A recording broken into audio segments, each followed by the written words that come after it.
Right.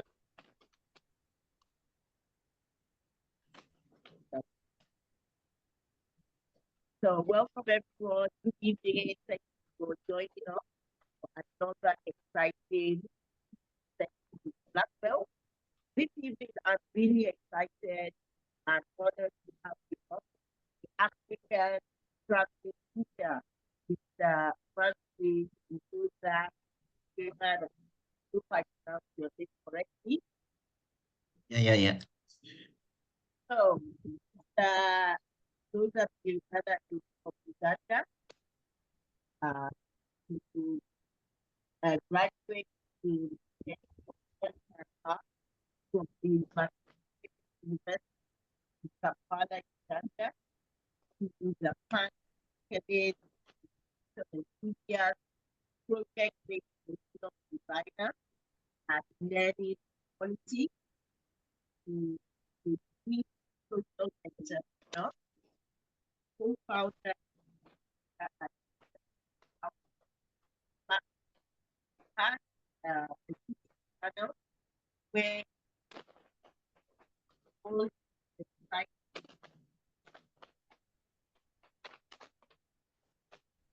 I have great guests, big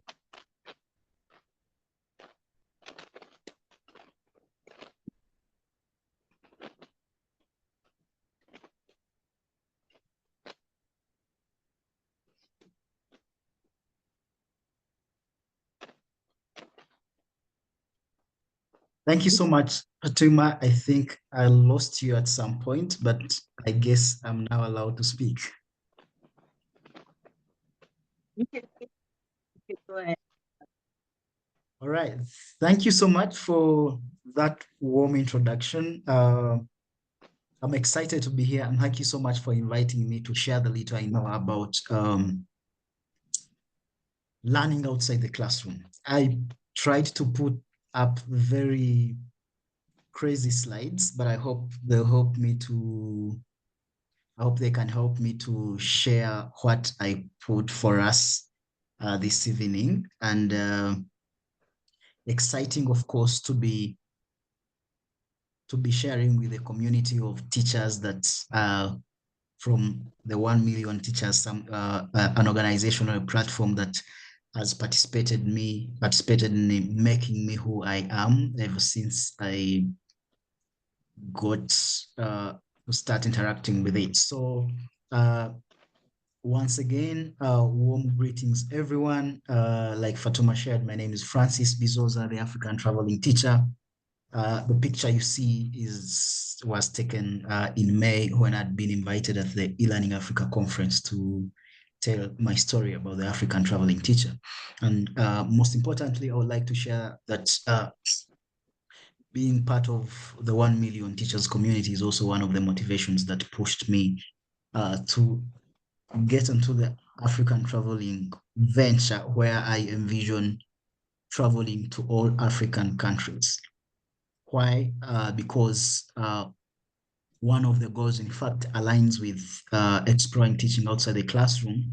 Having had an opportunity to teach in different countries in East Africa, have had lessons in Rwanda and Burundi, in South Sudan, and being into the shoes of a teacher, being a teacher, you really tapped into some of the challenges that teachers go through. Is oftentimes uh, we are limited with where we can get knowledge to share with our learners. You find we are limited only to the textbooks.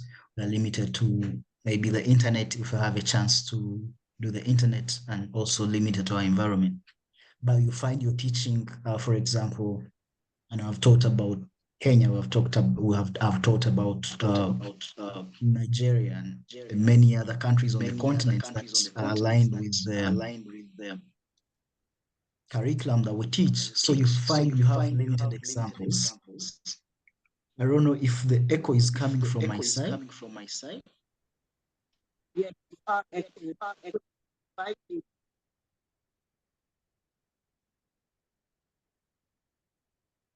Sometimes you have to do. Can you hear me now? Yes, you're here. Okay, so I remember one day I was in South Sudan in a class teaching students about Mountain Rwenzori, and looking at a picture in the textbook would not bring out the concept. So, and then I got opportunity to travel. I got to work with another job that allowed me to travel, and I was like, I had this passion to inspire and empower teachers ever since I was at uni. Because when I became a teacher, I didn't want to be a teacher. I was like, what do I do to share these experiences? How can I be able to have a picture or a video of Mountain Rwenzori for me to teach learners here, and they can see the mountain and conceptualize it and see what's happening around there? So I was like, okay, probably if I move and I with the opportunities of travel that I have, if I take a picture, if I do a video of the things I see, I can share them with the rest of the teachers, and they're able to bring to visualize the concept they teach in the classroom. So that's how it started. I was like, okay, I think there is need to understand what the African context looks like. And then the other motivating factor was a school in China, in Beijing, reached out to me and they wanted me to speak to their grade 9 students about infrastructure in Africa as an African teacher who is up there on social media and doing things. And I realized I need to know about Africa. So I was like, no, if I'm to teach, if I'm to talk about Africa, I need to know about Africa. And the best way I can know it is to travel there.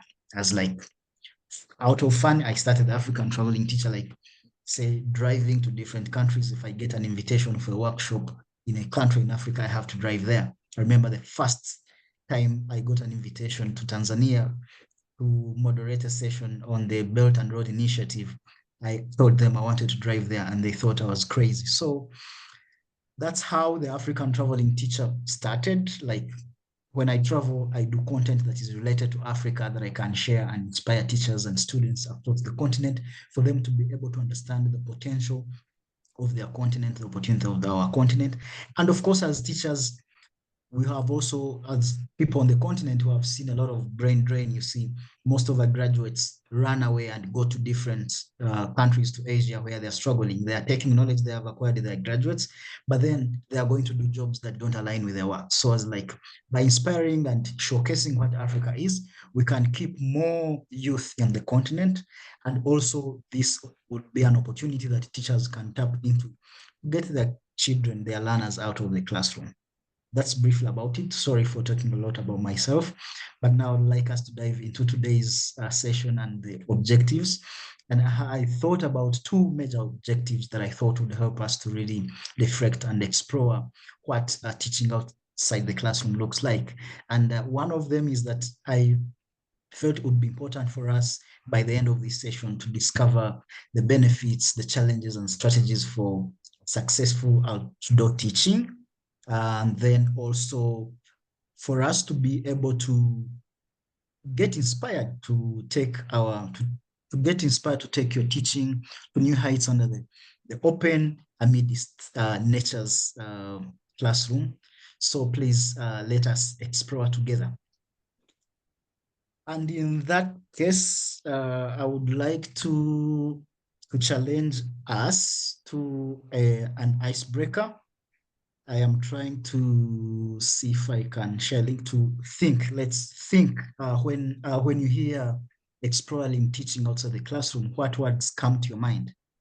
I created a Padlet link that I would like to share with us so that we post there these words, what these ideas that come to your mind when you hear the word, when you hear the topic, uh, exploring teaching outside the classroom. So I'm going to post the link in the chat. Kindly click on that link and then write different words that come to your mind when you hear teaching outside the classroom.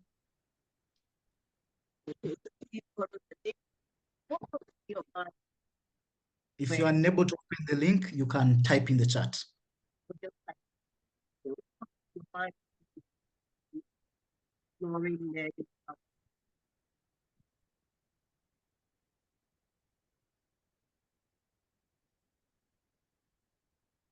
But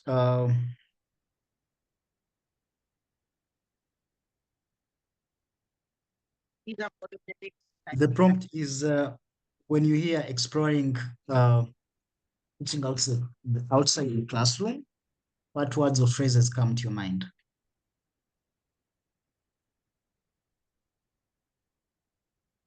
If you are unable to open the link, please type in the chat room.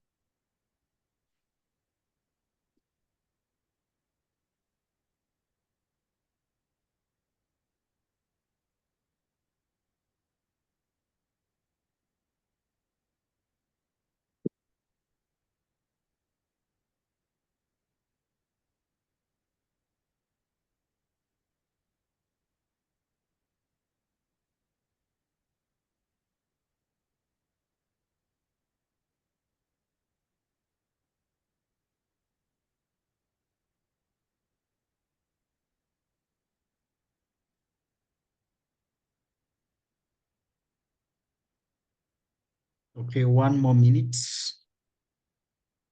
One more minute.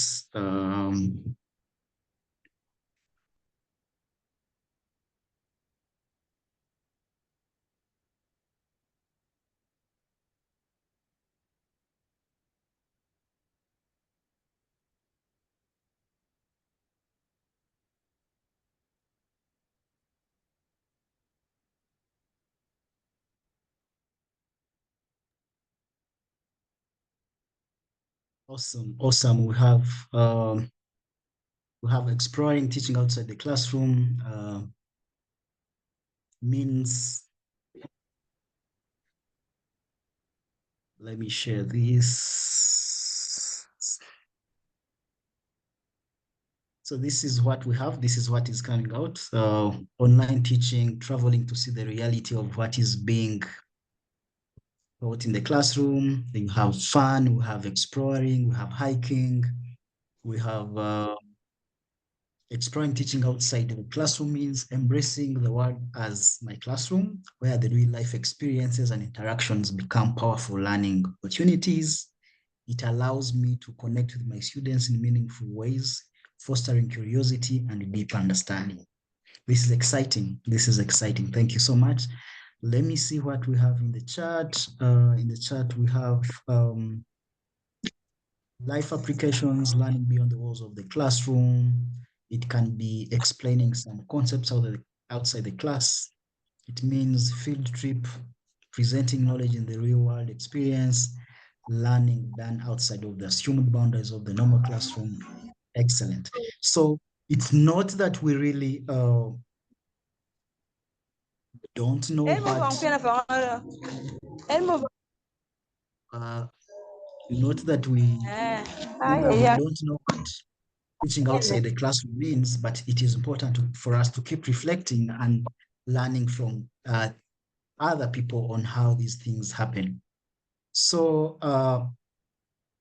one of the questions I have that I would like us to reflect as we go on is why outdoor learning or teaching outside the classroom? When you look at the picture that I have it has the word leadership.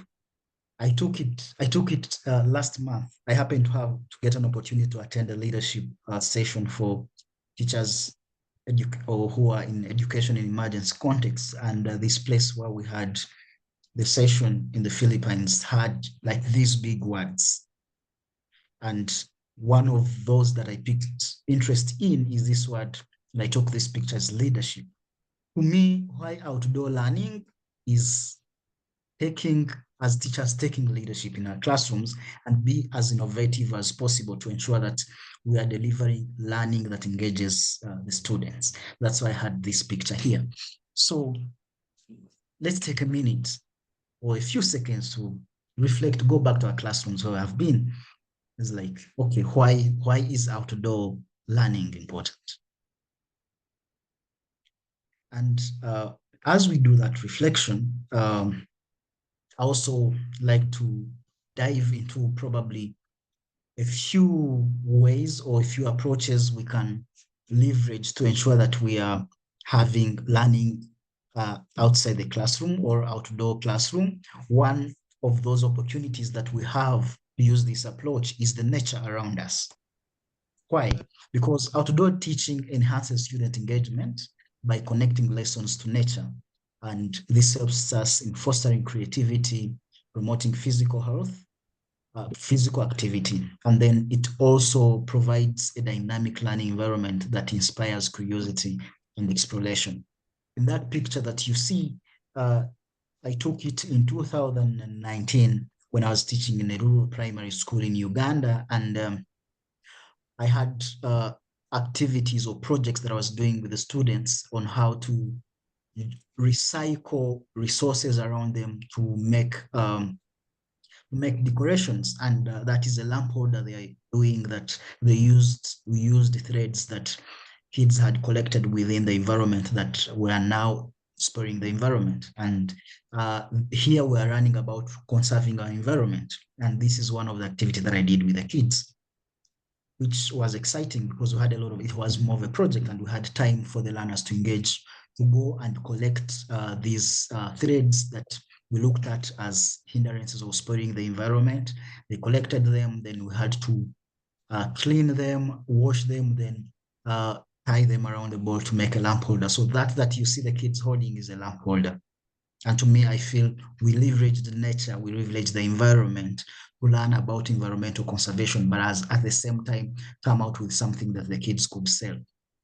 The other opportunity that we have to leverage outdoor teaching is remote teaching, which helps to enhance learning experiences. Leveraging technology, which offers an innovative way to bring the outside world into the classroom, allowing students to explore different environments, concepts, and also igniting curiosity. For example, how do you leverage teaching? Of course, not all of us have the luxury of being in schools or institutions that have tech. If you look at the picture down there with that laptop screen appearing, it was my class in 2018 in the same school, primary school where I taught, and my laptop is the first that the kids saw in this school. And I used it to teach English. I played for them sounds. I played for them different videos that would help bring reality of some of the concepts we had in the classroom for the kids to be able to see them visually. So it is within the classroom confinements, but you are getting them to another world. You are getting them outside within the confinement of the four walls of the classroom for them to envision outside. And how does this help? It helps to ignite curiosity, you know.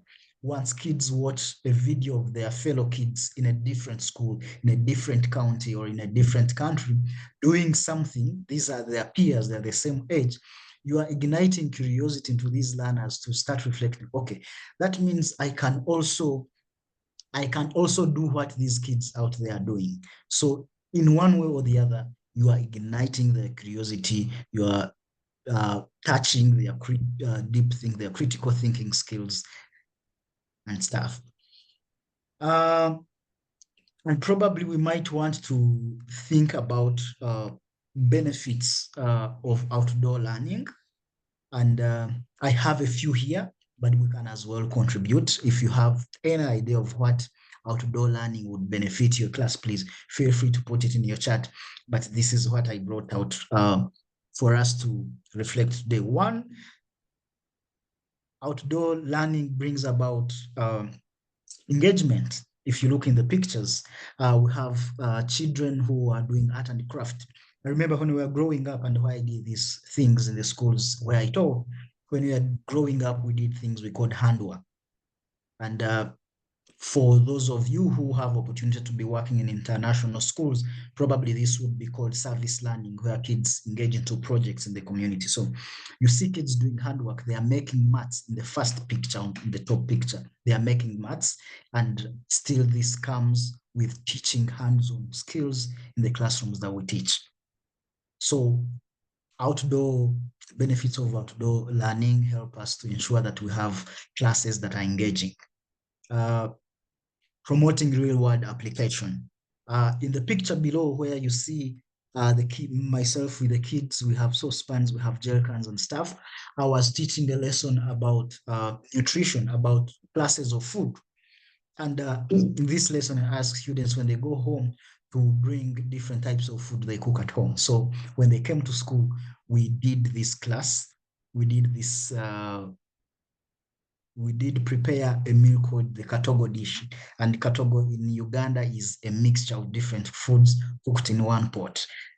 And it is always liked for breakfast in Uganda. If we have colleagues from Uganda here, you know what I mean. But this was a lesson I delivered with these kids that was so exciting. And by the time we finished, everyone knew the different classes of food, and they went back home and shared with the parents, oh, we need to eat this because it is a bodybuilding food. This is a vitamin, it does this and everything. So my that class was so engaging, but at the same time, the learners were able to achieve the objectives of the lesson I had prepared. So these are some of the ways I thought I would share that I have tried out by myself to ensure that learning is not confined within the four walls of the classroom.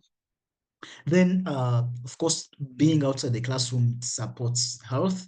You have been in classrooms where we have kids who have asthma, who have everything, and then probably they faint. I remember I have to have kids who would faint because the classrooms get hot and everything. So by getting them outside and then bringing them in, you are also supporting health. Those off in the classrooms, you are helping them to keep awake, and this is why it is important for us to think hard, to think very serious on taking learning outside the classroom.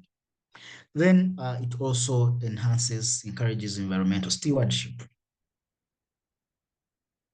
Great. So next, I wanted to share also about like different specific outdoor activities that you can do with the learners to ensure there is learning outside the classroom. One, you have, for example, in science, we can do nature walks, ecosystem studies, and weather conservation.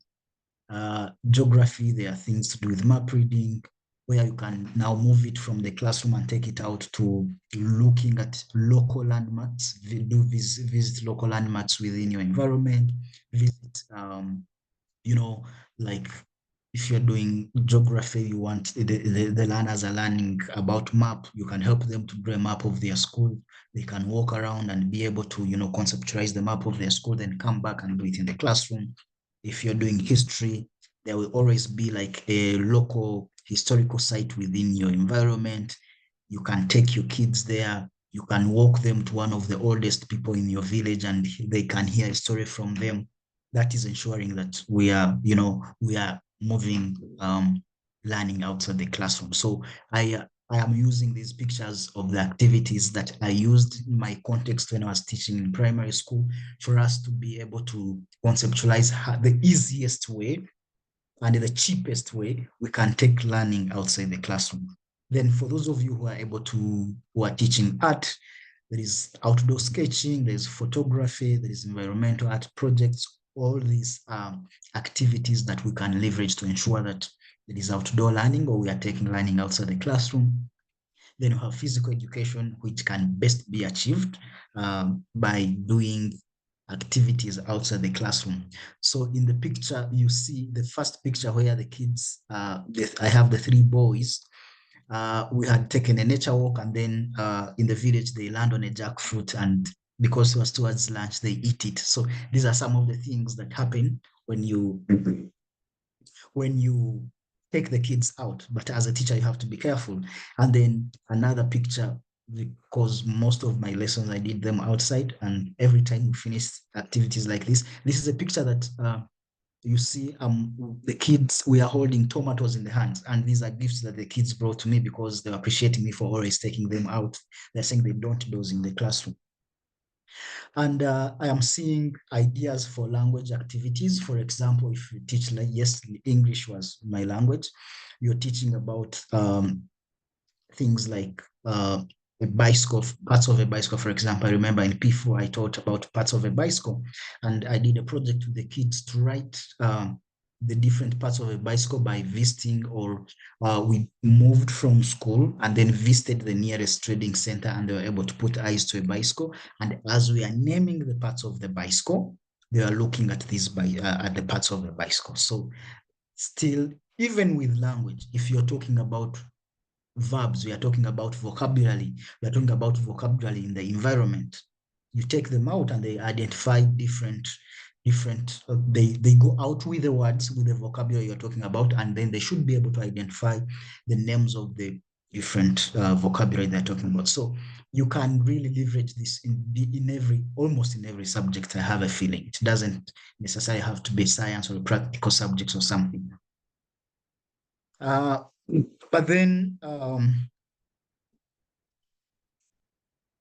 as we take learning outside the classroom, we have to be cautious at the same time, because there are risks involved by taking children outside. If you're a teacher and you're taking children, for example, outside the school premises, there are cautions we need to take. If you are taking them outside the classroom, there are cautions you need to take. So what are these? One, and it comes under practical tips for outdoor learning. It is important to plan. You need to plan the activity you're going to do with the kids. One, so you do risk assessment and safety considerations for the environment where you're going to take the kids, the children. It is important to obtain permissions and informing parents if you are going to go within the premises of the school. So, like before I did the lesson on teaching the kids the classes of food, 2 days before, I told them, go back home, inform your parents that on this day we shall be learning a lesson about classes of food, and the teacher would want us to take different types of food that we eat from home. So you ensure that the parents know about what you're going to do with the kids. If the kids come asking for something from home, the parents need to be aware. Sometimes they don't have it, sometimes they have to look for it. So this is why it's important to inform the parents. Then preparing students for outdoor activities. If you're moving out of the school premises, you need to ensure the kids, the students are ready for it. So depending on the context or the environment in which you're teaching in, you need to be able to do a proper risk assessment and safety considerations for your children, even outside the classroom itself. If you are taking them to the playground, is it safe? Is it the right time? There are any objects that might hurt the children? So the safety of the children, of course, has to be at the back of your mind and has to come first. And then how do we overcome some of these challenges in managing large groups? That's when you leverage classroom leadership. You need to have students or learners that you can be able to assign different groups to control them. And then being able to adapt to the weather. It's not advised. I wouldn't advise you to take the kids out when you know, you sense it's going to rain. And of course, the other thing, you have to ensure inclusivity. We have learners with different learning abilities. So it's very important to ensure that all these abilities are taken care of. I did put this picture at this particular point for us in terms of like doing risk assessment and managing learners. Why? Uh, of course, for me, these are kids who came from the village and they know how to do this thing. But for children that you are not aware of, where they come from and what they eat, probably it's not proper to allow them to do such. Probably they could get an infection from this and they could get sick. Anything could happen. And of course, as a teacher, you're responsible. I was with them. I saw where they got the jackfruit. It is a parent who allowed them to have it. So that's why I can confidently talk about this. But it is very important for us to be cautious to control the group that activities like these ones don't happen, because you don't know what they're eating. You don't know whether it is clean or not. So as you do the risk assessment, it's important to take care of um, such eventualities that might happen. With that kind of brief sharing, I will we can take 1 minute to maybe answer a few questions, and just in case someone has a burning question. But I wanted us to take up a quick activity. I don't know if I'll be able to do breakout rooms, but I wanted us to do a quick activity of thinking through a quick outdoor lesson. I'm not sure if I'll be able to take up on take up music, but so I'm not my laptop now I can do it. or we can do this activity individually. Yeah, maybe we can just do it. So we are going to do it individually, but we are going to take just about 5 to 8 minutes to quickly think about an outdoor lesson or a lesson outside the classroom. Following this, we look at, we not do the first one, not divide into groups, but we can do it individually. But let's design maybe a simple lesson that you can adopt for your class. Think about your class right now, look at your environment, and put together a very quick lesson. That's most importantly the objectives and the activity and the assessment you do for this particular lesson to take to ensure that your learners have an experience of learning from outside. Okay, so what Francis wants you to do, just spare a few minutes and think about an outdoor lesson that you could do. Think about the learning outcomes, your learning objectives, what kind of lesson, uh, what are you trying to get the children to learn, what do you want to do at the end of the lesson, and then you can, after 5 minutes, send uh, some answers from you. So we can build up a bank of ideas, which is really interesting. Yeah, we can all learn from each other, and maybe you can try some of these out with your children. So you've got 5 minutes to quickly think of a lesson that you can do outdoors. In the meantime, Francis, maybe you can go through the chat. Um, there's some questions there that you can have a look at. And then in 5 minutes, we will take feedback from the Thank you so participants. much, Fatima. And I designed this activity to particularly to allow us share our ideas and get to learn from the different contexts that we have for possible outdoor lessons we can carry out. So let me check the chat room.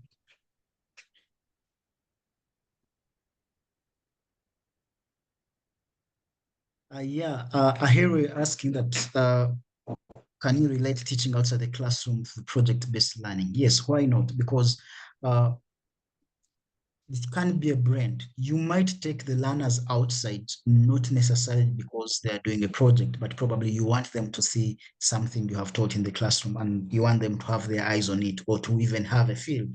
If you're teaching about plants and you're teaching about leaves, a certain type of leaf, and you want them to touch, you can move them outside the classroom. But you can equally move them outside the classroom when they are doing a project, and probably you need to do research about the project. They need to do an interview with someone who is involved in the project and stuff. All this is still doing learning outside the classroom. I don't know if I've answered your question. Yeah, that's great. Two things come to my mind that some teachers, uh, the reason why some teachers are sometimes hesitant, and I know this depends on your location, where you are, but I know for certain parts of Nigeria, for example, they have security issues and they get a bit worried about taking children on excursions or school trips. Then the second um, factor that some teachers often complain about behavior management, that sometimes children get so excited and it's hard to manage their behavior outside the classroom. So what do you say about these two issues? Yeah, thank you so much for that question, Fatuma. And most importantly, it goes back to the classroom environment that we set for students. Most importantly is we need to develop a classroom culture that learners need to know when you need to know that when you move out of the classroom, you are going to learn. And once you come back, every learner is accountable for sharing what they have been able to learn. So it is always important, for example, before you move out, to have them in groups and have one of the learners accountable to each group, who will hold them accountable when they come back to class to be able to share what they have learned from outside. So there are some measures we can take when we have done proper classroom culture setting. Exactly. I think If children already know what is expected of them, not only inside the classroom but outside the classroom, they should know what kind of behaviors are acceptable, not acceptable, what is expected. So, being their teacher for a while, they should know what is acceptable, what is not acceptable, what kind of behaviors, and the consequences and rewards as well. So it's just an extension of your classroom. It's not so they shouldn't be scared that, oh, if I take them out, they're not going to behave, or yeah. Okay. Yeah, and that takes me to the previous slide where we had tips for outdoor learning. One, when you do proper planning, then you are able to assess the risks that are going to be involved, and that gives you a picture of how to prepare for this outdoor activity that you're going to do with the learners. Yeah. Okay, so is anybody ready to share their outdoor lesson? Just objectives and the activities you envision and how you'd probably assess this activity. And what exactly are you going to do? Anybody? Mhm. You or hand up, you can unmute yourself and put your hand up and share your great outdoor lesson with us. Anybody in the You can see some.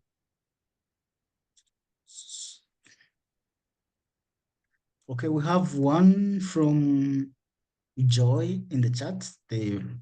Her subject is basic science. Her topic is air, and the objectives definition of air, objects that prove the existence of air balloons and stuff. Joy, do you want to speak to your Joy? Go ahead. lesson?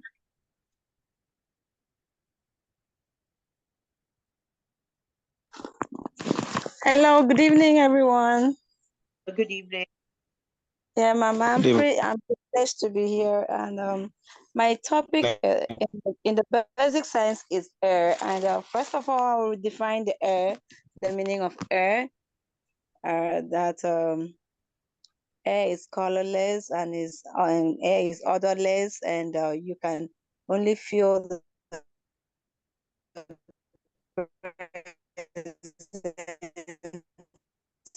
We're losing. We can't hear you. the air by maybe feelings that can prove the existence of air.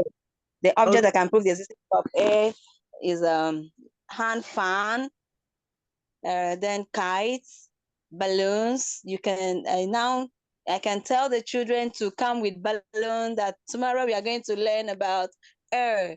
Then when they come with the balloons, we now go outside, and I will, after defining the air for them, I will now tell them how we can feel the existence of air through inflating air into the balloon. And then I will tell them as the balloon is increasing, it means you are blowing enough air into it. And if you put excess air into the balloon, it will burst. Then it will be fun. Everybody will blow their balloon. Some of them will say, please blow it for me. I will say, no, it's a practical thing. You need to blow it. So as they are blowing it, I will encourage them to blow it the more. Then it will burst. Everybody will shout because that will be fun. Then another one is kites. We can fly kites outdoor. So that will make it easier for them to answer the questions during examination. And anywhere they go, they will understand that air exists and we can feel the presence of air through hand fan, through balloon blowing in air into the balloon, through flying kites. It's air that will make the kites to go higher. And other example like blowing air to off. We can on candle and blow the candle off with air. So those are the examples of objects I will use to teach them outdoor, and the class will be exciting. Thank you Then so much, evaluate. Joy. Thank you. Thank You're you. Sincerely welcome. speaking, why would you want to teach about air in the confinements of the classroom when your kids are dozy, yet they can go and even try to touch it and they can't get hold of it? So these are some of those lessons that would keep your classroom lively and engaging. Any other sharing, any other share back that we have about what lesson we can teach how to do?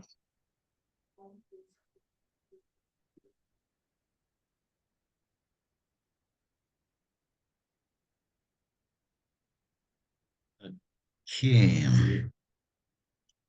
Okay. Hello, please, can I introduce another topic? Let's give other people a chance. Yeah, it's his name, Joy, but please, let's give other people a chance. We'll come back to you. Somebody, Yeah.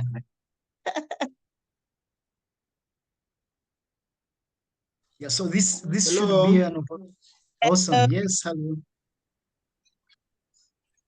Yes. Good evening, Francis. Good evening, ma'am. Good evening, everybody. Good evening, Ernest. Good to see you. I would like to share. Yeah, thank you. Anyway, I would like to share a lesson you can have, an outdoor lesson you can have. Like I'm a teacher of physics. When you teach now the production of electricity, if you do it theoretically in a class, nobody will understand. But you can now take, let's say, students to a power plant and you show them how water is taken to a certain height, how it is falling on the, let's say, how it is falling, how energy is transformed, how the turbine is rotating, how it is rotating the generator, how the generator is not producing electricity. A student who has seen that will never forget. And even he will be creating curiosity. So there are those lessons that we produce in a class. They are theoretical.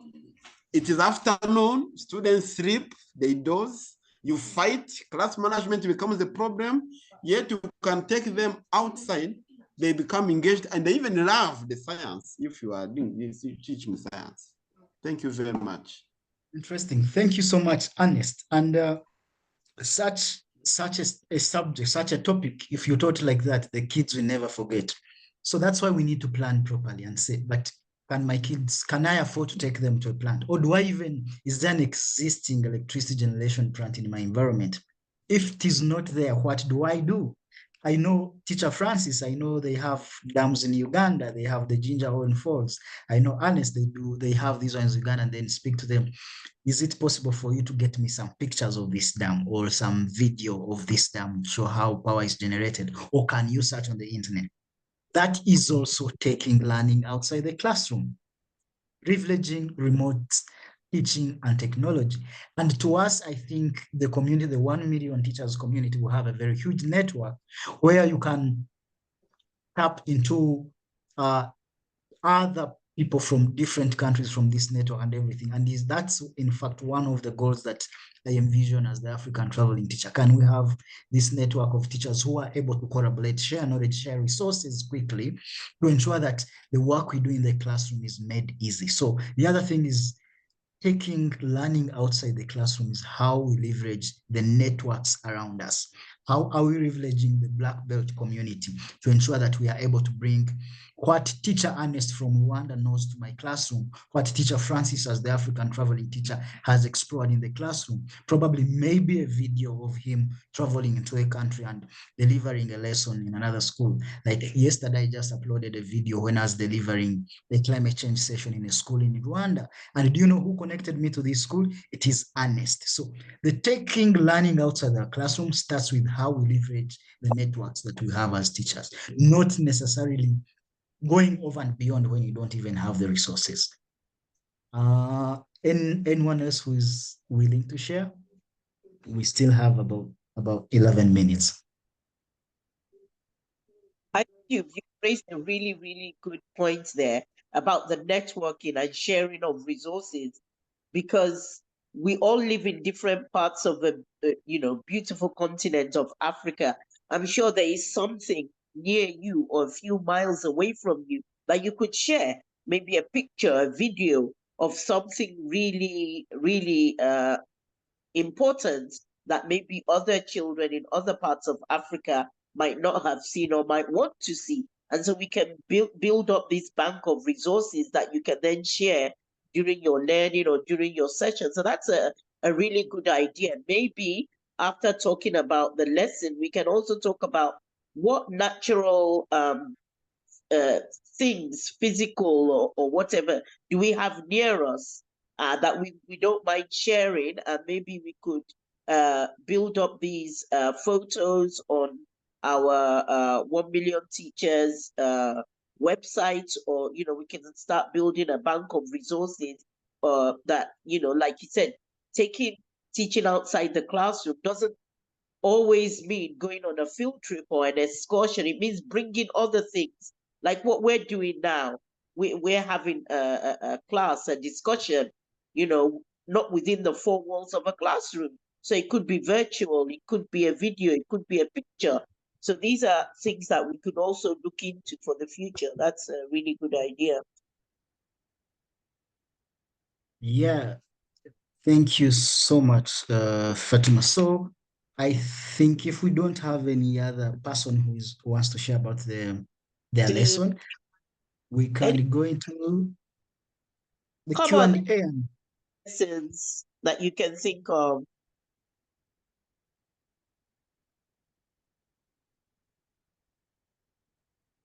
Any other And lessons outside the classroom?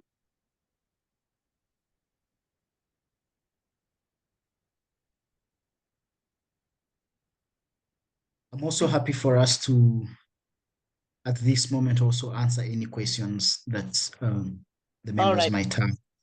Can we listen to what Joy was going to say since nobody else? Joy, are you still with us?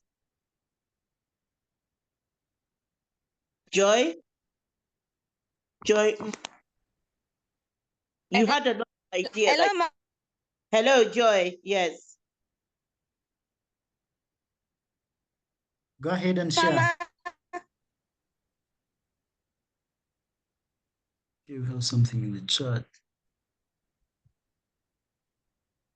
To also introduce Africa, can also take the children out to feel the sun.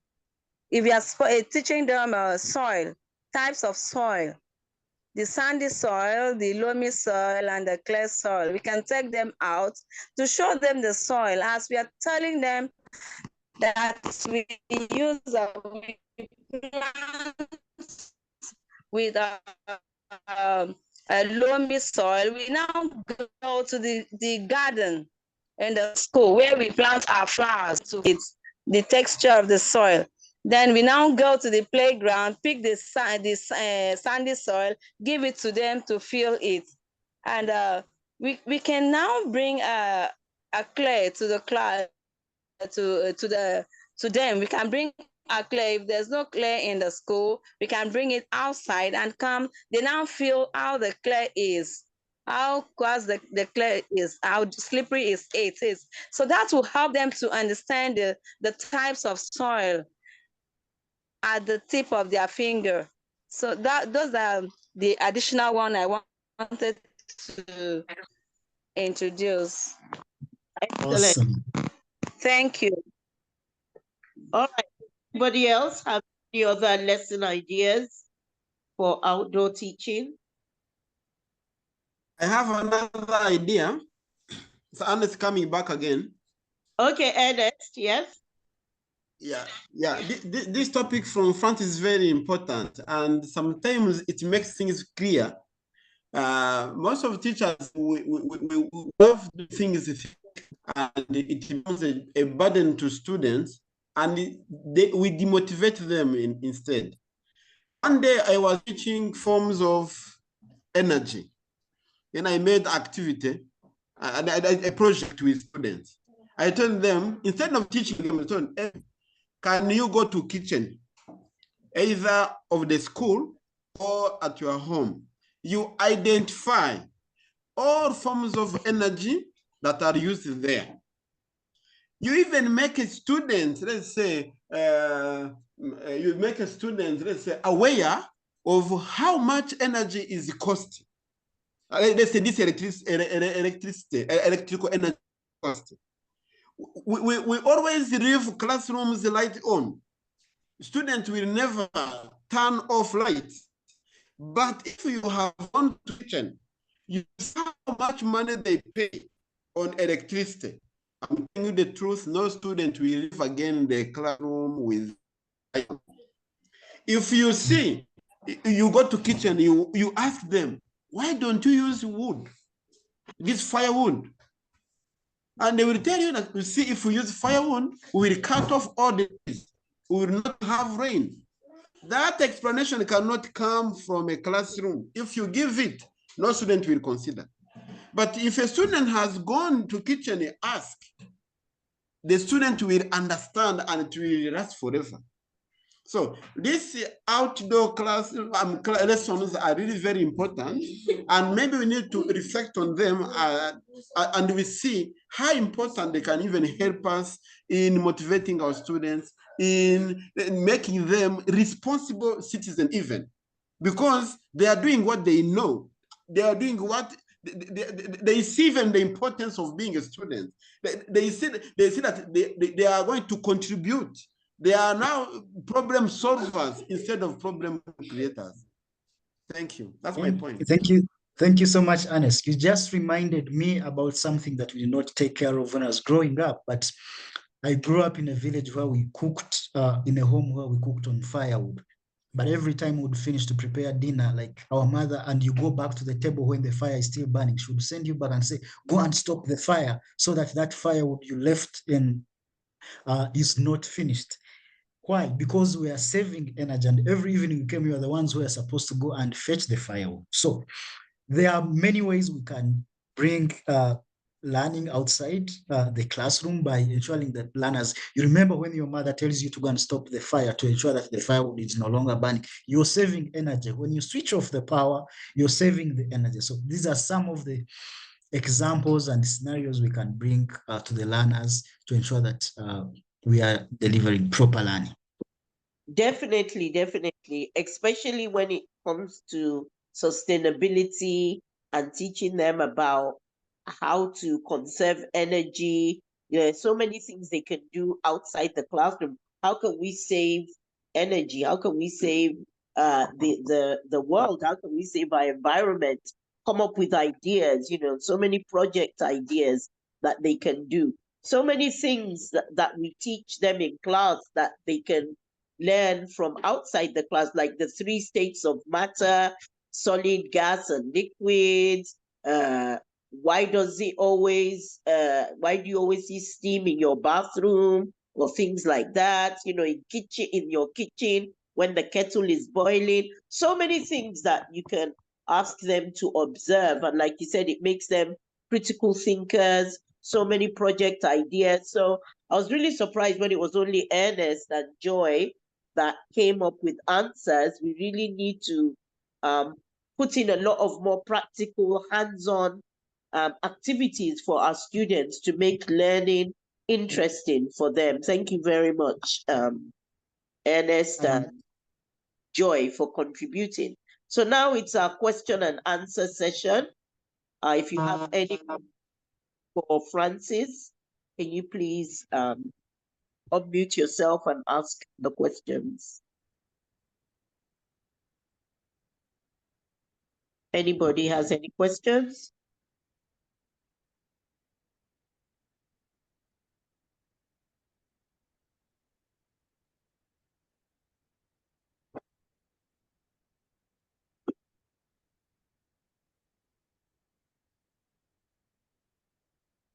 Somebody's asking their age limitations.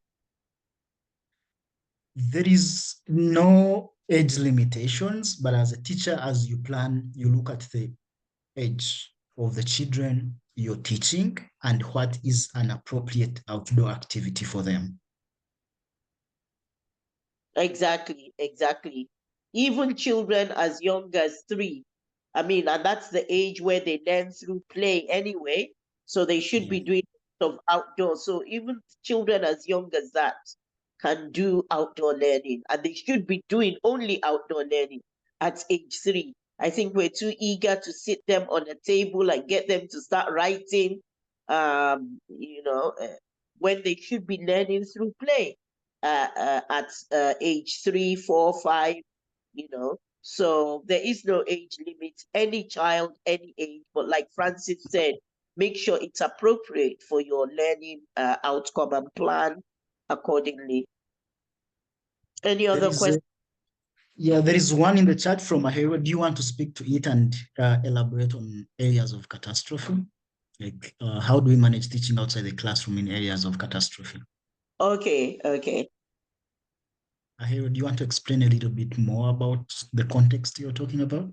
Mentioned a bit about security issues in some parts of Nigeria that in places of conflict, where there are security issues, we have to be careful. And it's all about your risk assessment and planning. Risk assessment. So, do you want to?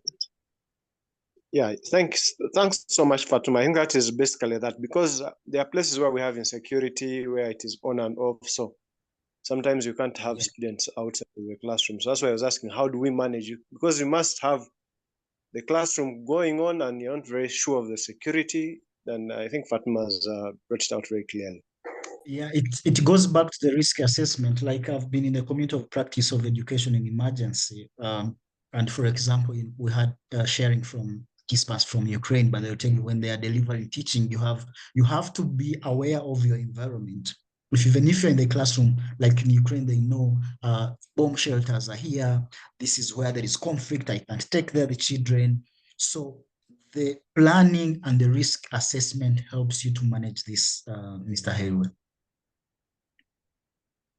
Yeah, absolutely. We cannot underestimate the importance of doing a risk assessment. It usually involves the teacher visiting the place before and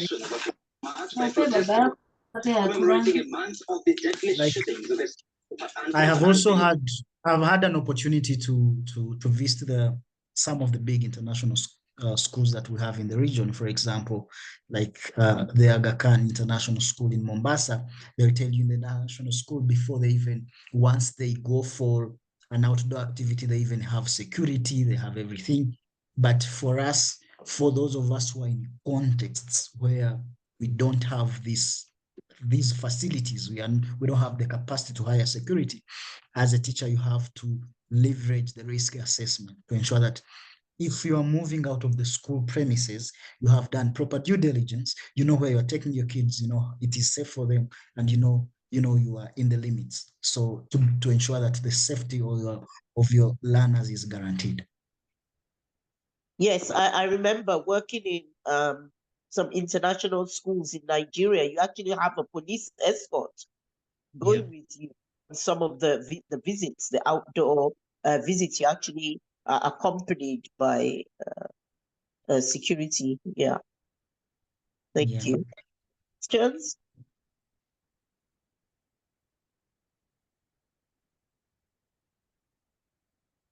All right. If there are no questions, then we'd like to say a big thank you to Francis for sharing his time with us this evening.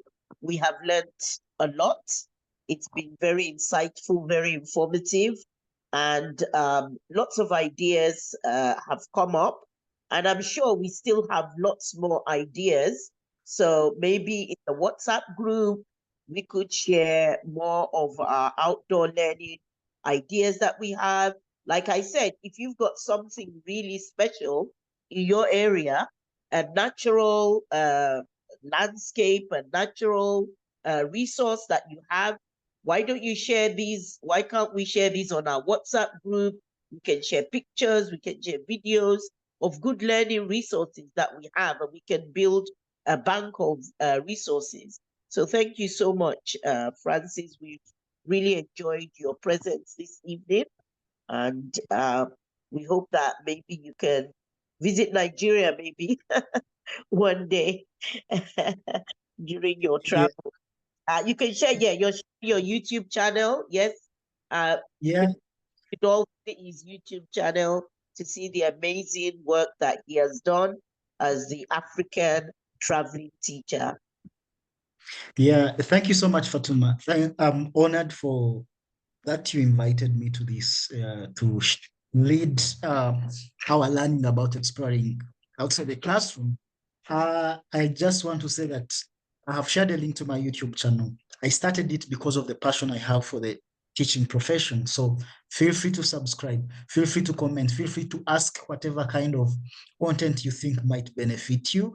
And probably we can look around how to cover it, because this is meant to make our work easy in our classrooms. Otherwise, it has been an honor for me to be part of this community this evening. And yeah, let's stay connected, let's stay working together, and let's inspire the learners we teach to love the continent. Africa has the greatest potential. For me as a teacher, it hurts me to see a learner who has gone through my hands and then they have graduated, they are a graduate, they are professionals, but they are flying out to do a household job. It really doesn't rhyme very well with me. That's why I started this, to ensure that we showcase the potential that Africa has. Definitely, definitely. Thank you. Thank you so much. Right then. So everyone have a nice evening and we'll meet again next week. Take care. Goodbye.